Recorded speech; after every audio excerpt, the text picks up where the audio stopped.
This is ACC Nation with Will Ogenin and Jim Quist, featuring ACC sports news and interviews. Available on streaming radio, podcast, and YouTube.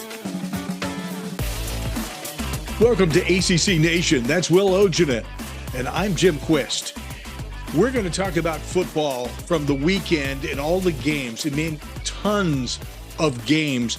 And I tell you, week two, going into week three already, Will, and it feels like time is just, I'm blinking and it's poof, gone. Yeah. Well, after this weekend, most of these teams will have played a quarter of their schedule already. Crazy. Mm-hmm. Man, it seems like you wait forever and it just time takes forever to start the season. And then when it's here, it's like, we're gone. Okay. This is why it's so like the season's so precious in a way, because it's so short. And we got through the dregs of summer and hearing all about the realignment crap. Some of it came to fruition, some of it didn't, but we're here and now we're like, I think it's almost a quarter of the way through already. Crazy stuff. Slow down. Yes, please, just a little bit. I don't even feel, to be quite honest with you, I don't even feel like I'm getting burned out by doing 12 plus hour days yet. I mean, I'm like, where's it going? It seems to be going so fast, and I don't like that. It always does. Next thing you know, it'll be basketball season. Mm-hmm. Well, yeah, a lot sooner than we would imagine, I think. So let's talk about let's start with some top 25 action. One game, one up. Well, there was more than one upset in the top 25, but part of that was ACC. We'll talk about that in a little bit. Number 19, Wisconsin, losing to Washington State 31-22. That I did not see that coming at all. Me either, but as someone who lives in Minnesota and chief rival is Wisconsin, good on you, Wazoo. Yeah. not only for that reason, but also you're losing your conference basically here after the end of this sports season. So yeah, I guess shock the world basically. Might as well go out with a bang. Mm-hmm. It remains to be seen what happens with the Pac-12 as an entity, because there's some things going on now that I've been reading today about all this back and forth about there's two schools trying to grab that action and to make sure that everything operates smoothly through the end of the year by excluding everybody who's departing. And, I get that. That's cool. But it just seems like it's a mess. And there was even talk. I won't say what school, but there was talk about a school joining the ACC, and that was quickly squashed. So that's one less rumor. And I'm not even going to say who it was, because then it just starts all over again. You know how those things go. So let's get into ACC football, Will. There's a lot of games. We've talked about Louisville, about what they bring to the table and possibly what their schedule, which is very beneficial to them, is going to do for them this season from the standpoint of helping Jeff Brom build that team and rebuild that program. And they got a really big win on Thursday, 56-zip over Murray State. But again, give me a win over somebody that I feel like it's actually going to be competitive. That might be coming this week. That's very true. We'll see. I know Indiana will pose more of a challenge than Murray State will. That I think is true. I mean, coming into this game, I think Louisville was something like a 40-point favorite over Murray State. So good on you for covering the spread. You're not you're not getting much out of this game otherwise. Like I say, these are stat patter games, and this is exactly what happened. A lot of people padded their stats. 5 different players threw passes for Louisville. They had a ton of different players get opportunities to carry. I mean, when you're beating a team as handily as you are, it gives you that opportunity for people who normally wouldn't get an opportunity to play some run here. Yeah. Obviously with the rules the way they are, you could play them up to 4 games, and this is a perfect, without losing a year, you can redshirt them technically, and this is the perfect opportunity to get some of those people in these situations. Yeah, it's a smart thing, and I think that's a great route to go. That game, not going to say a whole lot about it other than it is what it is. And I know people, this is the new term that everybody hates. It is what it is. So, if you use that on a regular basis, stop, because somebody's going to call you out on it, because, people have to call people out on stuff. It is what it is. Suck it up, Buttercup. 56-zip Louisville over Murray State. Louisville will move on to the Indiana game, as Will says, and that will be a bit more of a challenge, I would say. This next game, giant killer, Appalachian State. Everybody, there's something about this school, about this team, and especially against their fellow North Carolinians. It's like there's some kind of a mental block going on there. They cannot quite get over the hump completely and just, lay wood on Appalachian State. Now, on the other side of this coin, Appalachian State can lay some wood on you. And that's why you have to be careful when you play them and you have them on the schedule. Mac Brown has come to that reality. North Carolina winning, it took 2 overtimes to beat them, 40-34, and they did it by the hair on their chinny chin chin. And it also dropped them in the polls, even though they got a win. Everybody looked at that and went, well, maybe Tar Heels aren't exactly what we thought they are. I mean, let's be real. I don't know how much stock you're going to take into a poll 2 games in the season, because it fluctuates so much. Clemson lost to Duke and then won this week, and people, I don't even know if they're ranked anymore. It's weird like that. They are in one and not in another. Yeah, exactly. The other, I knew one of them, they weren't ranked, but we saw this year. I mean, last year, not to the same score level, but still, App State was their equal. UNC's equal, that is. And both these games went into overtime. For whatever the reason, they just gave them fits. It's not like they did pretty well. They ran the ball really well. Did App State? Both teams honestly did. We'll get to North Carolina in a second, but this the way they handled the way UNC did. Remember, UNC sacked Spencer Rattler 9 times the opening game. They didn't quite get to that. They didn't have any sacks in this game. Just shows just kind of what a difference things make, and maybe that says something about South Carolina, down the road. But it's still, Carolina got a big win. Story of this game: Amari and Hampton, 26 carries, 234 yards, 3 touchdowns. Amazing. And that is something that Carolina was lacking a little bit last year. They obviously lost, the big time players to the pros, a couple of years ago, Williams and Carter, but they didn't ask Drake May to do a lot in this game. 208 yards. They didn't need him to do a lot because they ran the ball so well. That's a different side of UNC that we didn't really see in the past, and I think that will help them going forward. I agree. Defense is still a question. And they're certainly better than they were last year, and maybe even the year before.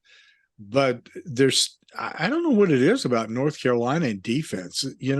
What is it that there's some teams that just can't find their niche with being equal or being really good, super good in one area and at least acceptable on the other.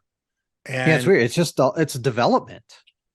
They've been able to get the people in just for whatever the reason, they're just not developing. Is it a, whatever, an issue with them, or is that's it a a coaching. player issue? Who knows? I'm just bluntly, and everybody can go, whoa, whoa, hey, hey, hey, hey, hey. No, your coaches. That's their responsibility. If you're recruiting guys to come in there, you're supposed to spend time with them. Look over their tape. Say, okay, you got a weakness here, so we're going to work on that.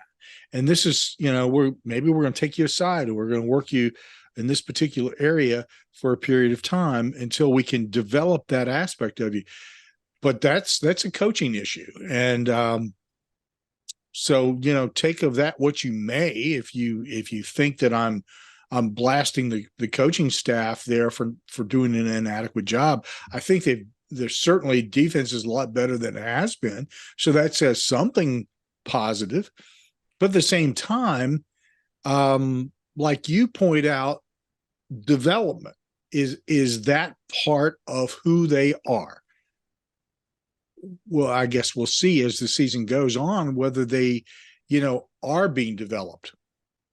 Yeah, it's going to be kind of, because this is going to be a big litmus test for them this weekend. Minnesota's not a great offense, and what are they going to do? I mean, we know what Minnesota's going to. They're going to probably run the football. They outside of the last year, outside of the military schools, they were probably like the heaviest run team in the country. They've shown something like that so far through 2 games this year. This is going to be a big test for them. Look forward to it. It will be interesting. Next up was Wake Forest with a 36-20 win over Vanderbilt. Now, at the beginning of the season, Will, there was some talk about how Vanderbilt was a much improved team. I think that they are. But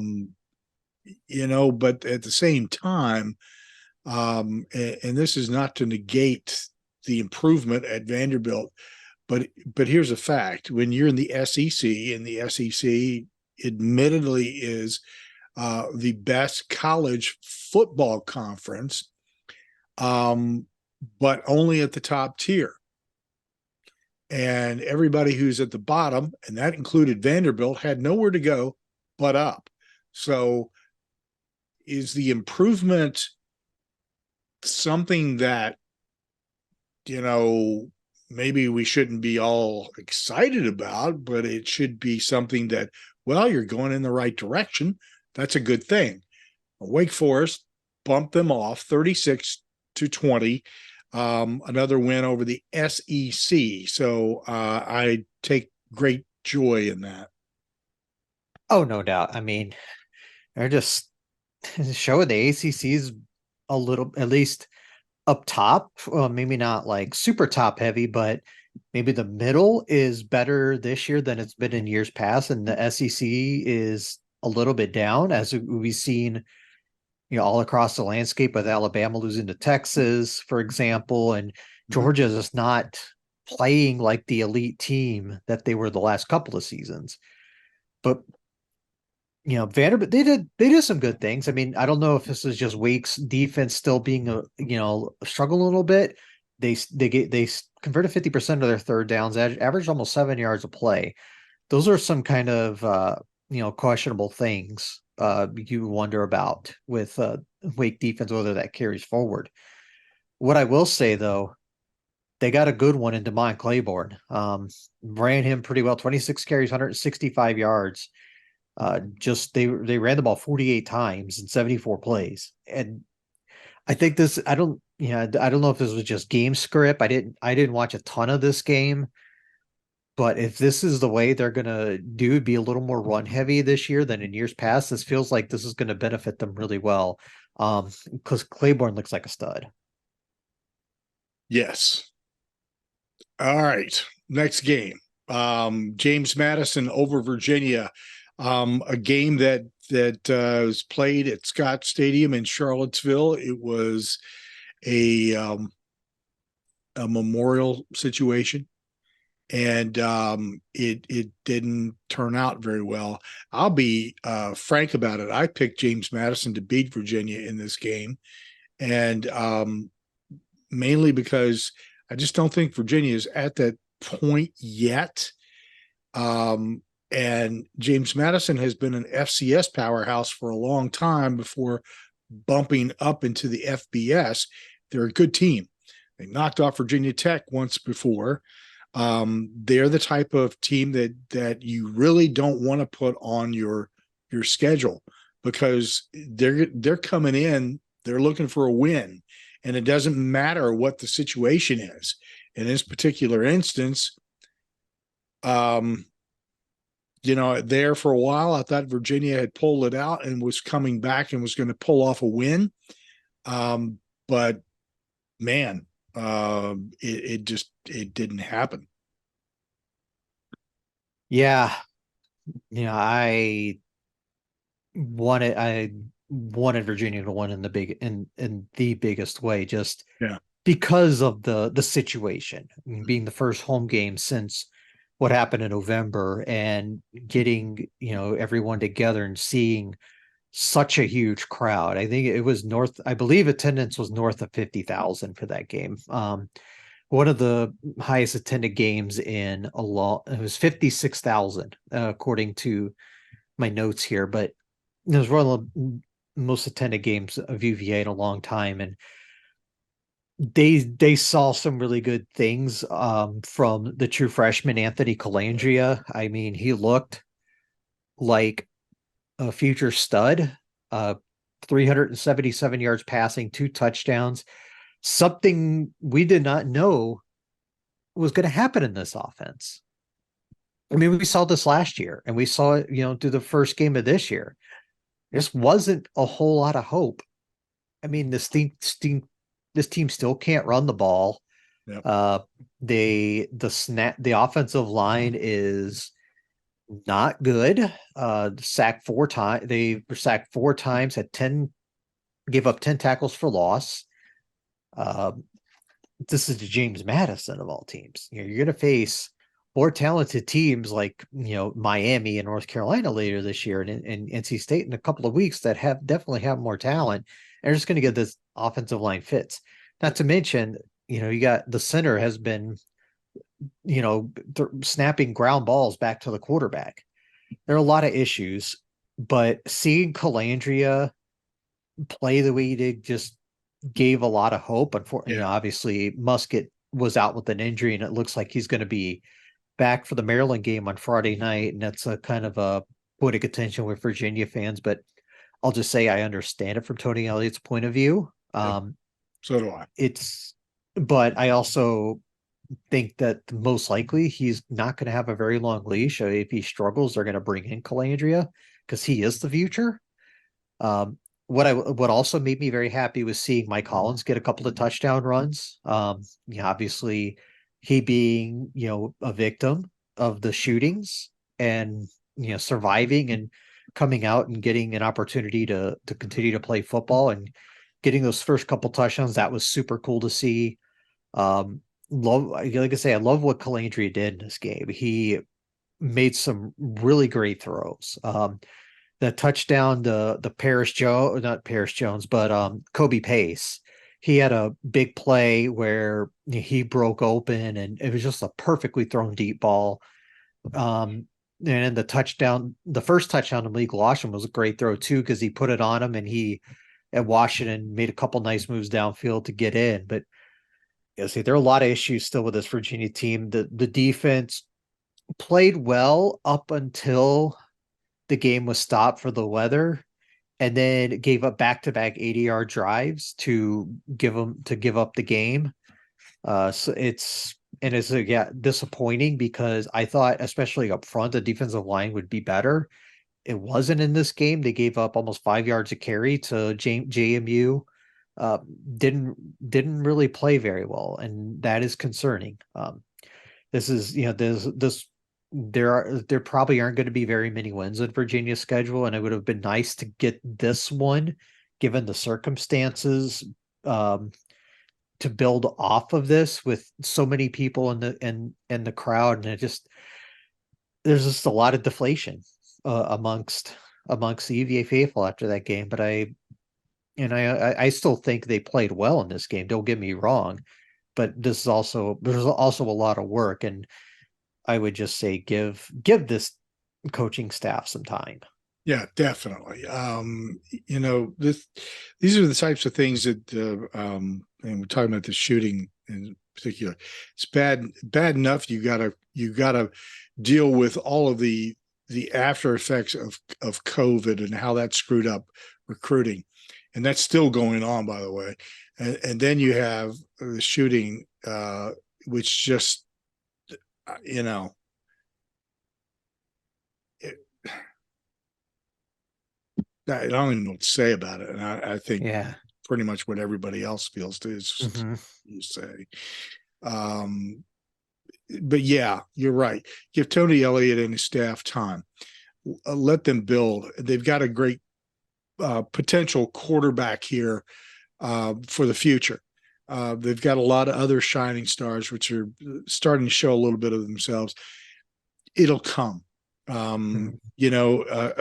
Anymore, I think in college football, seems to me 3 to 4 years is a very reasonable amount of time, maybe even Yeah. upwards of 4, to see how long it takes before something actually happens. And I think this is going to be the situation here as well. So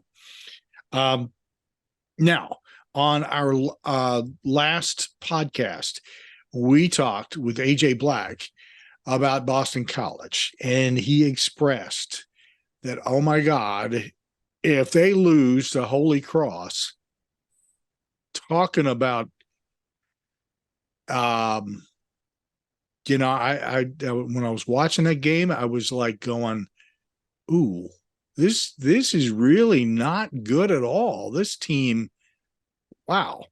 31-28, the final score. Boston College pulled one, and I'm telling you, they pulled it out of someplace tight that squeaks. Okay. So just saying. I wonder what that could be. Hmm. Yeah, and yeah, a lot of what AJ was talking about on the podcast last week were things I paid attention to when watching this game. Um, Penalties for one, still committed 10 penalties in this game. A lot of ill-advised ones. I Yeah. mean, false starts, stuff like that happens. That just anticipation penalties, but personal fouls and stuff like that's unacceptable. Stupid stuff. Um, yeah, the stupid stuff. The fact that they gave up almost 7 yards per carry to Holy Cross and FC. Yeah, they're a top 5 SCS team, but still, you shouldn't be giving up 7 yards a carry to a team like that. And basically getting by with a hair with your chinny chin, not my chinny chin chin. That would be a blowout, but more like Jim's chinny chin chin. Uh, because they had the ball, Holy Cross had the ball with less than 2 minutes left, and we're gonna try to go down and win the game, and the quarterback ended up fumbling, and BC recovered, and they ended up squeaking that one out. So a huge win for BC just to give them that win, but good luck this week. Yeah, gonna be a long, long day. Yeah. Oh, and something we didn't bring up, forgot to bring up too. Remember, AJ talked about the whole quarterback thing going, coming into this week. They went with Castellanos, who played well, threw a couple touchdowns, had a decent day on the ground.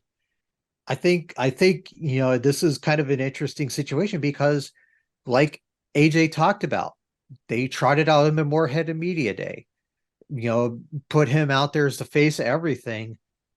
And after a slow start, he's been benched for a transfer. It's an interesting little situation, but I mean, you got to keep going to Castellanos until it just doesn't work anymore. That's a hairy situation. There's something that we don't see and hear that's going on there that is screwing around that football, I mean, that quarterback situation there at Boston College. That the fact that they pulled their starting quarterback out after, I don't know, not very many plays and benched him was just weird. And I think AJ thought it was weird too. It felt like it was the wrong move, but we'll see. We'll see how everything plays out here. Let's get down to this next game. Something about Raleigh and rain. Always when the Irish come to town, it's gonna rain. So bank on it. Notre Dame pulling off a 45-24 win. And I say pulling off because I'll be honest with you, Notre Dame is a better team in my eyes watching that game. But that final score was not indicative of what I saw going on.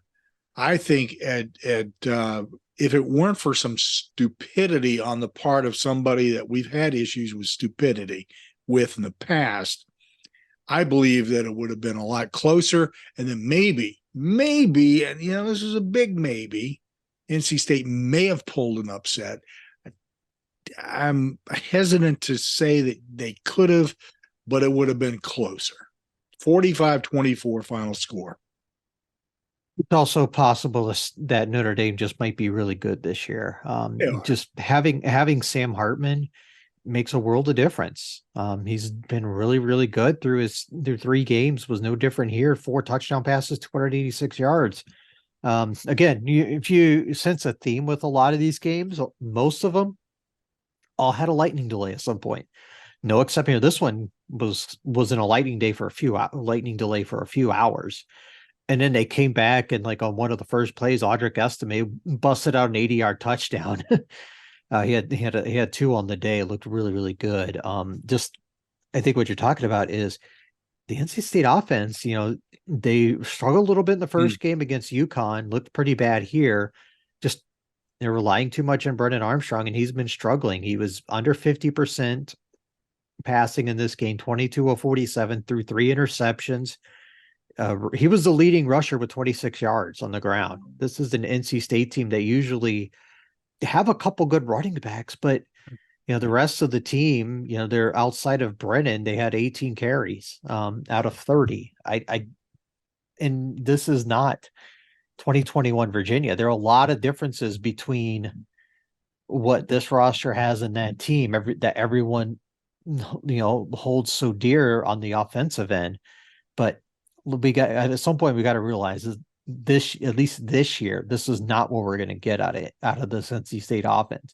Go back to 2017, 2018 Virginia, and that might be more realistic. Yeah, I'm just not going to say anything because I think I just saw some play calling that I thought was stupid. I mean, absolutely mind-numbingly stupid. Yeah, that sounds about right. But I went back to 2 other schools in which this individual was located, and I thought to myself, boy, this looks familiar. Boy, deja vu all over again. To do a Yogi Berra thing. So, anyway. I wish I would have seen this, paid a little bit closer attention to this game. I had it on a secondary TV, and obviously with all the lightning delays, it was just hard to get a rhythm of these games because everything kept getting delayed and you're trying to switch screens and it was difficult. So I didn't get a great grasp for this game, but I am interested to see what holds next for NC State. I know they play Virginia in a couple of weeks, but that game will be a very interesting one. But I'm curious to see what goes on between now and then. Pac needs to improve a lot, and they have the potential. I mean, it's like, what happened?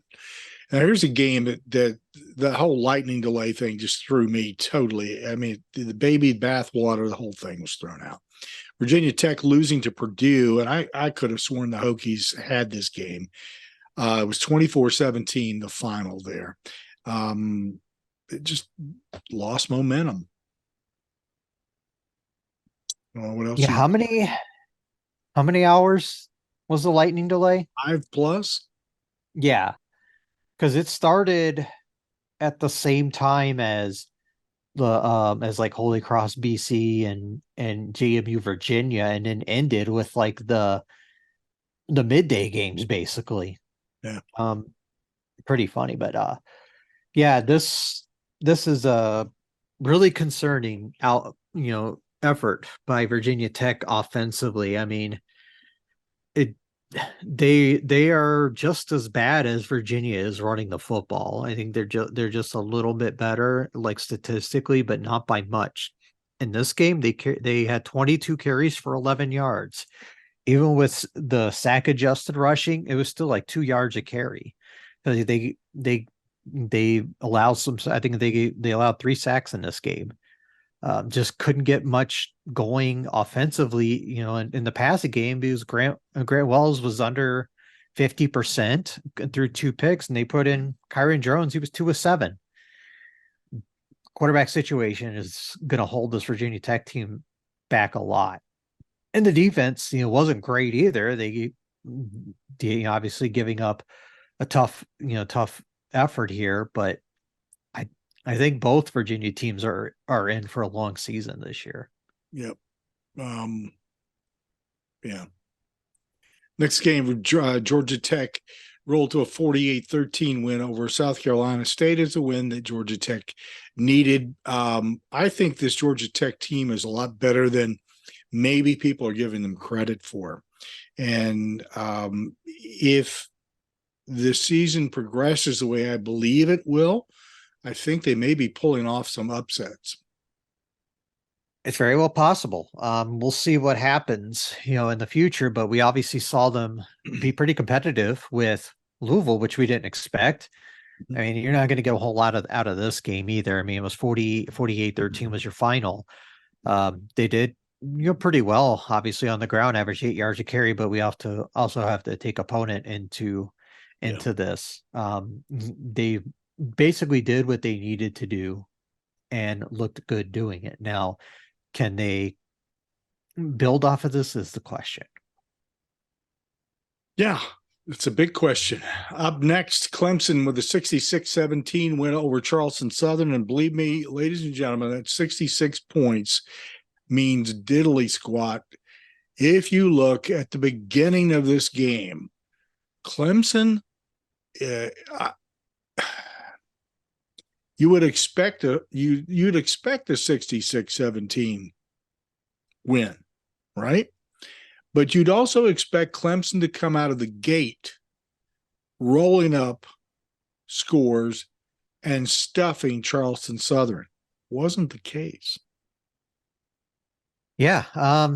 Both, they went down, both teams went down and got touchdowns, and then Klubnik threw a pick six, and early or almost towards the end of the first quarter, Charleston Southern was leading until Phil Maffa scored with like 15 seconds left in the first quarter to tie it.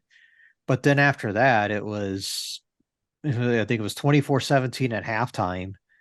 But then it was, all Clemson afterwards. It scored 42 points in the second half. Yeah, there was definitely, you could have, if you'd have said, with no context, Clemson would have won 66-17, you'd believe it.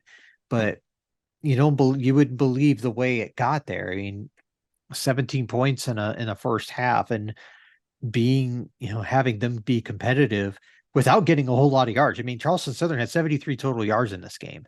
That really shows you, what happened. Obviously, I mentioned the pick six. They had the TD run, but to be honest, if you're Clemson, that second half is exactly what you needed. You needed to, dominate, show that you are still all caps Clemson, a team to be reckoned with. Now, it's not going to fix, the issues that still lie with this team, especially at receiver per se, not getting, it doesn't look like they have a stud receiver, but, Klubnik looked pretty good in this game.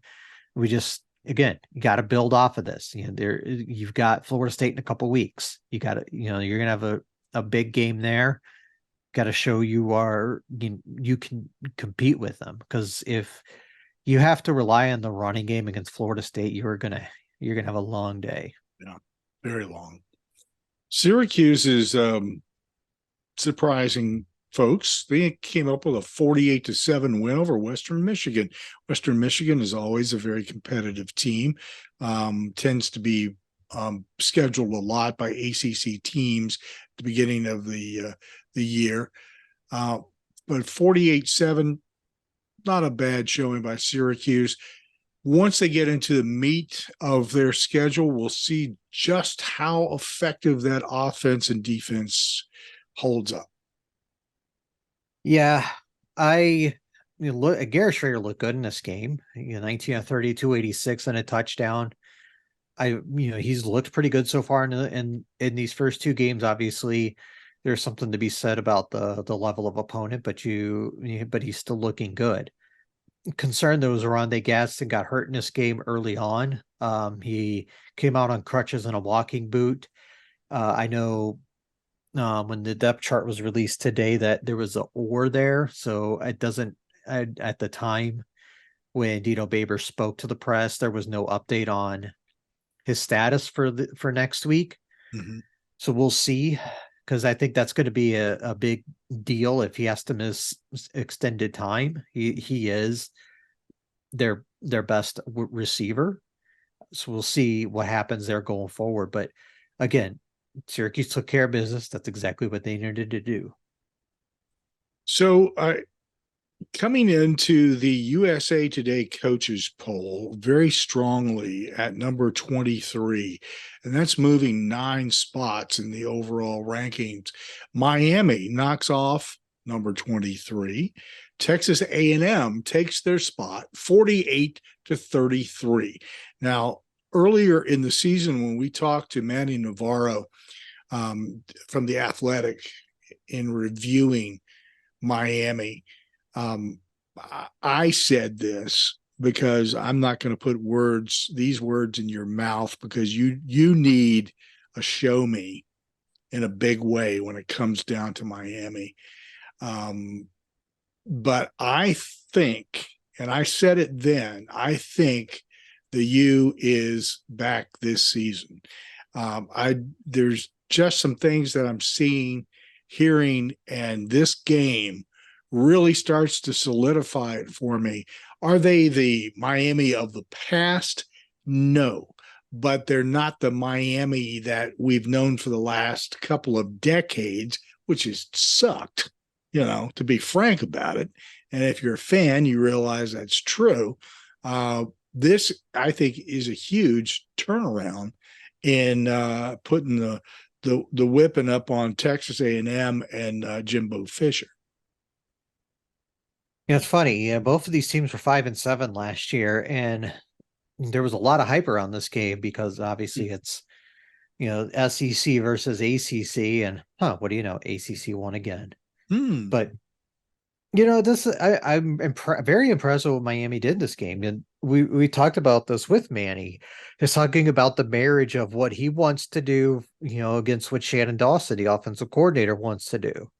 And obviously, this was more like 2021 Miami, with Tyler Van Dyke throwing 5 touchdown passes and 374 yards, and looking like the 2021 Tyler Van Dyke again. Now, one of the things we talked about with Manny on that thing was not knowing who was going to be that receiver that stepped up, because nobody had really proven it in practices up to that point. But we're starting to see it with Xavier Restrepo in particular, 126 yards in this game on 6 catches. Colby Young too looks really good too, and I think they are looking to be, obviously they're much more improved from last year.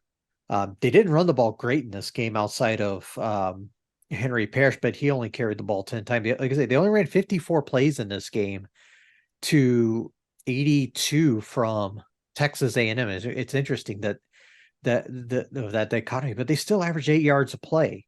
That just shows you just how well Miami moved the ball against, this Texas A&M defense that, a couple of years ago had one of the best recruiting classes ever, especially on the defensive line. And they just gashed them. They looked really, really good. I don't know. And who knows, that maybe this means that things are going down the toilet at Texas A&M and they're going to underachieve again this year. But even still, a good effort for the Hurricanes, because they needed this for a multitude of reasons. And most importantly, they didn't show a quit factor or anything like that. Because if they would have lost this game, I would be worried about that. But nothing to worry. That's nothing we'd have to worry about right now. So for those of you who are listening on streaming radio and our podcast, you can also watch us on YouTube, and we invite you to do that and follow us there, and you'll see my reaction to when Will said Texas A&M was basically suck it. So speaking of the SEC losing and whatnot, I was reading how the callers to Paul Finebaum, who I absolutely despise, were losing their minds over all the losses and stuff. So that was. Oh, we living in a bizarre world here. The ACC keep beating us. It was such a pleasurable article to read. Anyway. All right. Let's see who's up next. Duke 42, Lafayette 7. I think Duke has got more there than we thought. Actually, I think both of us kind of thought at the beginning of the season this team was going to be something, or had the potential for something. But I think the thing that scared us the most was the fact that if they started having injuries and stuff, that was it. You could flush that season because they don't have the depth. But a 42-7 win is a 42-7 win. It's a good win for Duke. A win is a win. This was, and we talked about it with Louisville or Georgia Tech or Clemson, for example. You just got to take care of business. That's exactly what they did here. The one thing you take out of this game was Riley Leonard and their backup Bellin were a combined 20 of 20 in this game. That's right. They were both perfect on the game. There was technically one incompletion, which I believe was a spike. In the 2-minute drill. Otherwise, they were perfect. That is pretty damn impressive, folks. 100% completion percentage. And yeah, obviously it's not a great penalty, great competition here, but still, that's still hard to do over a 60-minute game. Like I say, good job on Duke on not really letting down right away. So, continue to build off of it. Brian Leonard looks like a top tier quarterback in the league, and he's got to prove it. Next up, and I knew this was coming sooner or later. I did not anticipate it coming with this game. Pitt the bed against Cincinnati, 27-21. Come on, man. You lost to Cincinnati. And this is how we christen the ACC on the CW. Holy smokes. Yeah, I'm just gonna do this because that was okay. This is a visual. Got to go to YouTube to get it. But yeah, this is Pitt's offense right here. She stinks. Oof, that was a brutal effort. And it's not like Cincy is a great team. They ran the ball fairly well, didn't pass it well, but hey, this is a team that we thought would run the ball really, really well, throughout the season, even with, Bonacanda onto the NFL. They'd have a multitude of options here. They averaged 3 yards a carry. Some of that was sacks, but they just didn't consistently get, a consistent thing going on the ground, because Cincinnati got out, so far ahead, and they had to make a fourth quarter comeback in order to do it. Phil Jakovic, 10 of 32 passing in this game. And he got booed, Yeah. and rightly so. And because he was very upset about that, Will. Phil, you've been in this game for a few years. You're in your early to mid 20s now. Suck it up, son. Welcome to real reality. And it's, if you ended up at the next level, and who know, I don't know at this point, you're going to get booed if you suck. Yep. You just got to take it. It sucks. It's going to hurt your ego for a little bit, but turn around the next game, prove them wrong, and complete north of 50% of your passes. Yeah. Lead your team to a win. They'll be right back on your side. That's right. Fickle, but that's sports, man. I mean, come on, we give you crap because, to be honest with you, this game just blew me away. The fact that they lost that, I was just like, really? What the hell? I mean, come on. Yeah, I did not expect them to lose this game at all. I thought they were going to win fairly comfortably. At home. Exactly. At Acrisure. But the thing is, we can get to it, but next week is not going to be a very good atmosphere either. No, it will not be. So, get over yourself. Final game was Florida State with a big blowout over Southern Miss. Not a surprise here. Florida State just looking better every week. It's just like everything is really coming together for this team. Knowles, yeah. Hey, ladies and gentlemen, something that Will pointed out earlier in the program: give coaches time to build their program. That's what happened at Florida State. Look what you got there. Wow. 66-13 final score. Coming off a big win like they did against LSU and dominating fashion, you would almost worry a little bit about a letdown spot. There were no letdown here, folks. No. 31-3 at halftime. It's a serious team. Oh, they are very businesslike. Pretty much everything every statistical category they dominated at 554 total yards, 306 on the ground, averaging 8 yards per carry. Just really, really impressive. They're looking like a team that will be flirting with the playoffs this year. Oh, definitely. USA Today coaches poll. Here's how it lays out: the top 5: Georgia, Michigan, FSU, Ohio State, and USC. How about that? A Pac-12 team in there. Notre Dame comes in at 11, UNC at 18, Duke 20, Clemson 22, Miami 23, Wake Forest at 36 in the receiving votes category. 40, it's Syracuse. 49, it's Louisville. Now in the AP, which a lot of people tend to look at primarily, I tend to look at USA Today coaches poll more. I think the coaches have got a better grasp of what the hell's going on. And I'll tell you why here in just a second. AP top 5: Georgia, Michigan, FSU. Number 4, here's where I have an issue: Texas. I think moving them up that far and it's only because they beat Alabama.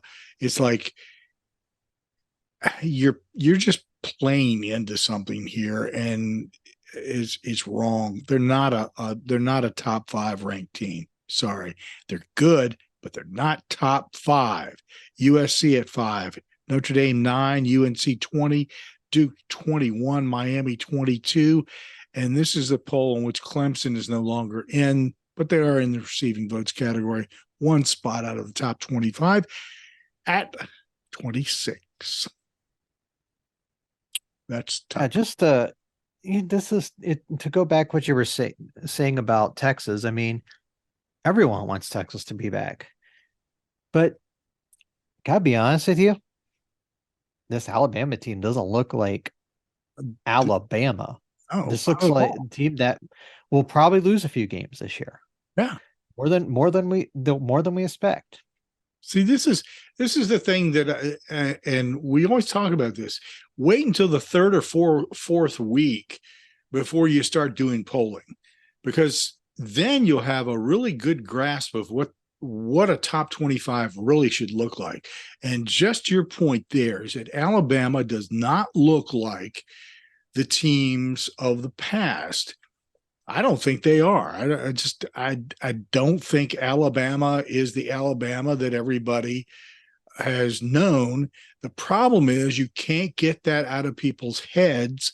People who write, especially, they get stuck in their head that Alabama is this top echelon team, and they're always going to be a top echelon. So somebody comes along and knocks off Alabama, i.e., Texas. Well, gee whiz, we're going to automatically elevate Texas into that top 5 tier. That's not the way rankings should work. It shouldn't ever work like that. And if you go over and you look at the USA Today coaches poll, you get a little better feel for where Texas should be. So, we argue about this, or we don't argue about it. We just complain about it, or I do, about the polls and the rankings and stuff. But in the big scheme of things, none of it means diddly squat anymore because of the way the CFP is set up. Because several more weeks down the road, we start getting those top rankings and the overall rankings leading into the playoffs and everything else. And you can throw the coaches poll and the AP into the trash where they belong. So that's my comment on that. All right. That's a look at what's going on with football in the ACC and around the NCAA. Thanks for joining us. And if you're listening on streaming radio, you can subscribe to your favorite platform. Follow us there. You can subscribe to us on your favorite platform for podcasts. And you can subscribe and follow us on YouTube. And we hope that you'll do one or all of those 3. Until the next time, cheers. Ooh.